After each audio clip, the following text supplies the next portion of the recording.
Salut, c'est Maxence, bienvenue dans cette nouvelle vidéo. Donc, je suis très heureux de te retrouver aujourd'hui. Dans cette vidéo, on va parler du financement lorsqu'on est marchand de biens. Donc, dans cette vidéo, je vais te donner quelques conseils et toutes les étapes par lesquelles je suis en train de passer pour trouver des financements.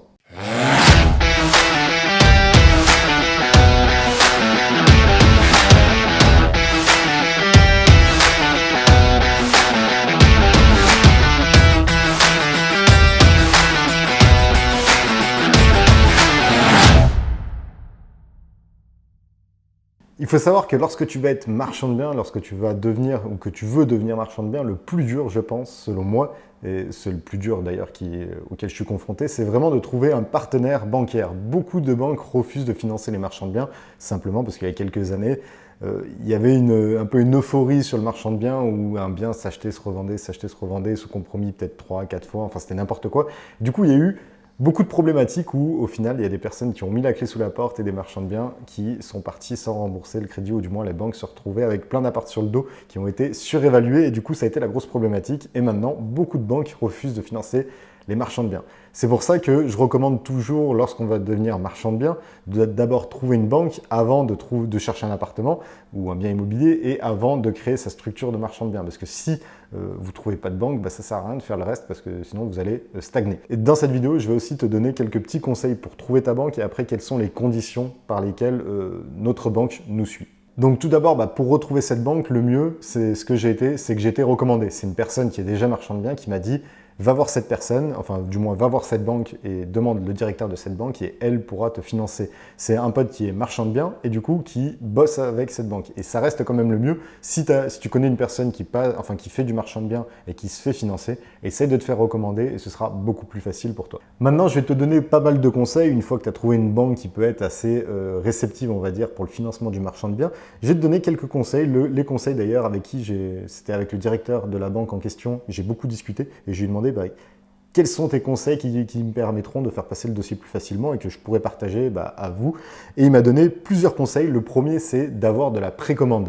C'est-à-dire que lorsque tu vas trouver un bien immobilier, que par exemple, je ne sais pas, tu as envie d'acheter un grand plateau et de le diviser, lorsque tu vas signer le compromis d'achat pour acheter ce bien immobilier, l'idéal, ce serait pourquoi pas de commencer à le commercialiser pour revendre les lots. Donc même si les lots ne sont pas redivisés ou autres, tu peux toujours essayer de signer des compromis avec la condition suspensive que tu achètes bien et que tout soit bien fait en amont, bien sûr. Mais comme ça va montrer à la banque que tu as de la précommande et du coup qu'il y a de l'intérêt pour ce bien immobilier. Et plus tu auras de précommande, tu peux avoir 20% de précommande, 50%, 100% de précommande. C'est-à-dire que tu as beaucoup de demandes pour le rachat de ce bien ou de ces biens immobiliers. Et ça, c'est hyper important. C'est un peu comme les promoteurs. Lorsqu'ils vont construire un bien immobilier, lorsqu'ils vont faire une construction d'un immeuble, par exemple, il faut qu'ils aient de la précommande avant qu'on valide leur dossier. Et là, c'est exactement pareil.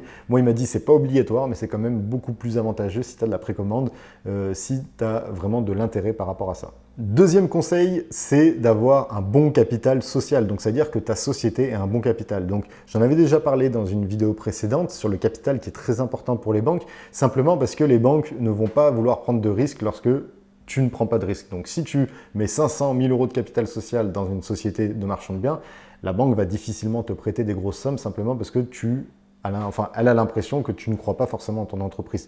Donc, plus tu auras un bon capital social, plus tu auras de chances de te faire financer par la banque. Troisième conseil, c'est d'avoir de l'expérience dans l'immobilier. D'où l'intérêt encore de commencer en nom propre, en perso, même si c'est pour des achats-reventes. Tu achètes et revends ta résidence principale, par exemple. Tu achètes et revends des résidences secondaires ou investissements locatifs, pourquoi pas.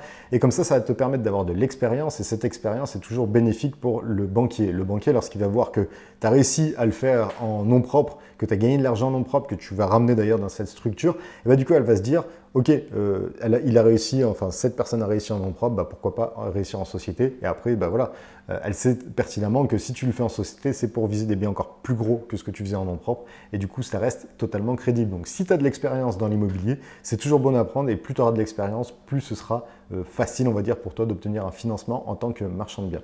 Autre conseil aussi, c'est de réaliser des projets faciles pour commencer. Alors facile entre guillemets, c'est-à-dire des projets assez fluides. Que ce soit par exemple simplement un projet où tu achètes, tu découpes en 2-3 et tu revends rapidement, ou tu achètes et tu revends sans travaux, ou tu achètes, tu fais des travaux et tu revends. Quelque chose d'assez simple. Si tu pars tout de suite sur un énorme projet avec beaucoup de démarches administratives, avec beaucoup d'autorisations à obtenir, la banque, si c'est ton premier projet ou voilà, dans tes premiers projets, elle va avoir du mal à te financer, elle va avoir du mal à te suivre parce que ça va te demander beaucoup de technicité, ça va te demander beaucoup de connaissances et il y aura des choses que tu ne pourras, enfin du moins que la banque pense que tu ne pourras pas trop maîtriser, comme si c'est un accord par exemple, tu as moins de maîtrise que si c'est réaliser des travaux ou faire une division par exemple. Donc voilà, l'idée c'est vraiment, et c'est le banquier qui me l'avait dit, donc le directeur qui m'a dit, si tu pars sur un projet facile, tu achètes, tu découpes, tu revends, tu achètes, tu rénoves, tu revends, ou tu achètes, tu revends tout court, ben là il n'y a pas de souci pour les premiers et après on pourra viser quelque chose d'un peu plus complexe. Mais au début, si tu commences par des projets faciles, logiquement on pourra plus facilement te suivre. Cinquième conseil, c'est de faire une très bonne affaire. Donc c'est un peu comme de partout, mais faire une très bonne affaire, c'est essentiel. L'idée, c'est que lorsque tu vas présenter un projet à ton banquier, c'est que lorsque tu lui montres le prix au mètre carré où tu vas le toucher, il faut qu'il soit choqué. Moi, je lui ai montré un bien que je convoite actuellement, je lui ai montré les chiffres, il était là, waouh, mais c'est une méga bonne affaire. Et à partir de ce moment-là, tu as fait 90% du travail, parce que si lui estime que c'est une super bonne affaire, qu'il a l'habitude de voir des projets passer, ça veut dire que il va te financer beaucoup plus facilement. Alors que s'il est là et il regarde, il se dit, ah ouais, bon, ton affaire, ça va être un peu limite, il faut vraiment que tu optimises, il faut vraiment limite que tu aies de la chance de le revendre plus cher, là, ça va être beaucoup plus délicat à te faire financer. Donc voilà, l'idée, c'est vraiment que ce soit une bonne affaire et que le banquier soit vraiment choqué de l'affaire ou du moins soit impressionné par ce que tu lui proposes. Et ça te permettra de te faciliter l'accès au financement. Sixième conseil, ça va être de faire une marge d'au moins 20%, donc que tu revendes au moins 20% plus cher que le coût total de l'opération. Moi, mon banquier m'a dit ça tout simplement, si c'est en dessous de 20% de marge, je ne passe pas, je ne finance pas. Après, il faut que voilà, l'estimation de revente soit cohérente, on va dire. C'est pour ça que c'est bien d'avoir de la précommande, comme ça te permet de jauger un petit peu la marge que tu te feras. Mais moi, il m'avait bien dit, typiquement, il faut que tu aies 20% de marge. Si tu as moins de 20% de marge, je ne te finance pas dans ton projet immobilier. D'ailleurs, je te déconseille aussi d'y aller parce que pour faire 10-15% de marge, ça risque d'être compliqué. Compliqué, du moins, tu vas passer beaucoup de temps pour pas grand-chose alors que tu pourrais faire beaucoup mieux. Donc voilà, moi, le banquier m'a dit, plus de 20% de marge, ça se finance facilement. Moins de 20%, je te le finance. Pas du tout, donc c'était assez clair. Et dernier conseil, ça va être d'être résident français. Donc c'est pareil, ça c'est quelque chose qu'il faut faire attention lorsqu'on veut faire du marchand de biens. Et le marchand de biens m'avait dit, moi mon associé est suisse, et lui tout seul, il n'aurait pas pu le faire en France parce que il n'est pas résident français et du coup la banque aura plus de mal à le retrouver vu qu'il est résident étranger, même si c'est suisse, c'est beaucoup plus compliqué. Donc le fait d'être résident français va favoriser le dossier, ça va être beaucoup plus facile à financer. Après, rien n'est impossible, hein. Ça c'est vraiment plus des conseils pour optimiser. Après, ça dépend de la situation de chacun. Mais voilà, s'il y a énormément de cash, si vous mettez 50% d'apport, bon, ça peut être beaucoup plus facile. Mais pour avoir des conditions assez classiques, c'était vraiment ces conseils qui sont importants. Et le dernier, être résident français, ça vous permet d'avoir des meilleures conditions bancaires et que ça soit un peu plus facile pour faire passer ce dossier. Maintenant, on va voir un petit peu les conditions que le banquier m'a proposées. Donc, il y a trois étapes de conditions. La première étape, ça va être lorsque je débute avec lui. Donc, en gros, ça va être l'étape où on fait connaissance. Donc là, il m'a demandé plusieurs conditions. La première, c'est d'avoir un bon capital social. Donc, comme on l'avait vu précédemment, donc je n'ai pas trop m'y attarder parce qu'on en a déjà vu. La deuxième, c'est mettre 20% d'apport. Donc, il m'a dit, première opération, je vais vous demander 20% d'apport simplement parce que, voilà, en plus d'avoir un bon capital ou autre, on ne vous connaît pas, donc on préfère que vous mettiez de l'apport. Et si vous n'avez pas de l'argent pour mettre de l'apport, on ne le fait pas.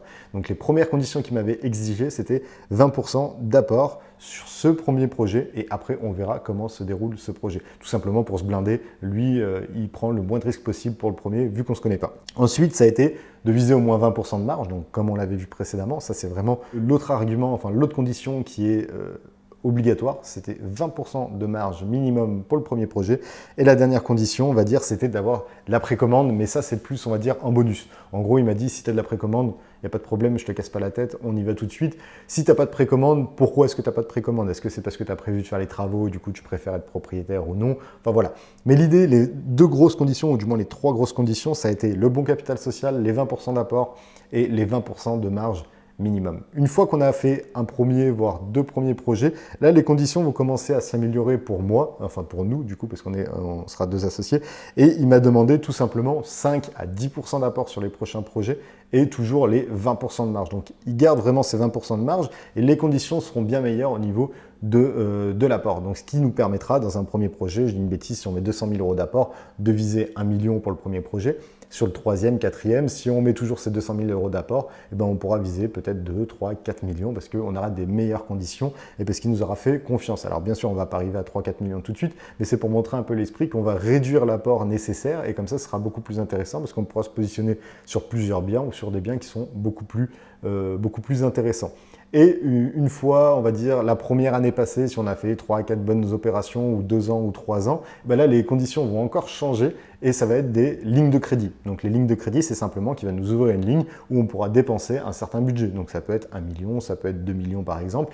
Et là, ça va être des conditions qui sont beaucoup plus intéressantes. Donc, nous, on met un certain apport et lui nous donne des lignes de crédit et comme ça, ce sera beaucoup plus intéressant. Mais ça, on va dire, c'est la troisième étape. Donc, la première étape, on fait connaissance, ils sont assez frileux, ce qui est normal, c'est pour sentir la personne si elle est sérieuse ou non. Deuxième, on lâche un petit peu la bride et du coup, il s'ouvre un petit peu, il favorise, il facilite l'accès au crédit. Et la troisième, là c'est vraiment le top, le Saint Graal, c'est vraiment, on a une ligne de crédit et on dépense, on achète, on revend et après on réétudie le projet tous les 2 ans, 3 ans à peu près. On réétudie si on peut augmenter la ligne de crédit, si on doit la descendre, enfin voilà. Après on réétudie un petit peu le dossier et c'est ça. Donc là c'est vraiment l'idéal. La troisième étape, c'est là où je suis impatient d'être parce que c'est un peu le jackpot, c'est lorsque tu as des lignes de crédit, c'est super intéressant parce que du coup ça te permet d'avoir beaucoup plus de rapidité vis-à-vis des acquéreurs, vis-à-vis de tout ça. En plus, on peut se positionner sur des biens cash, donc ce qui est beaucoup plus intéressant. Je dis une bêtise, mais si on a une ligne de crédit à 1 million et qu'on visualise un bien à 500 000, on peut très bien dire, nous, on l'achète content, tellement c'est une bonne affaire. Et là, en termes de négo, bah, c'est beaucoup plus intéressant. On peut mieux négocier, passer en priorité. Donc, c'est vraiment l'objectif. Donc voilà du coup pour ce qui était de cette vidéo, j'espère qu'elle t'a plu en tout cas. Voilà, si tu as d'autres conseils, si tu as d'autres choses à rajouter sur le financement, n'hésite pas à le faire dans les commentaires. Si tu veux aller plus loin dans l'immobilier, devenir rentier rapidement et après pourquoi pas faire des grosses opérations de marchand de biens, n'hésite pas à télécharger ma formation offerte qui te permettra de devenir rentier très rapidement, gagner beaucoup d'argent avec l'immobilier, c'est dans la description, tu le retrouveras très facilement. Et moi je te dis à très vite pour une prochaine vidéo. Ciao ciao!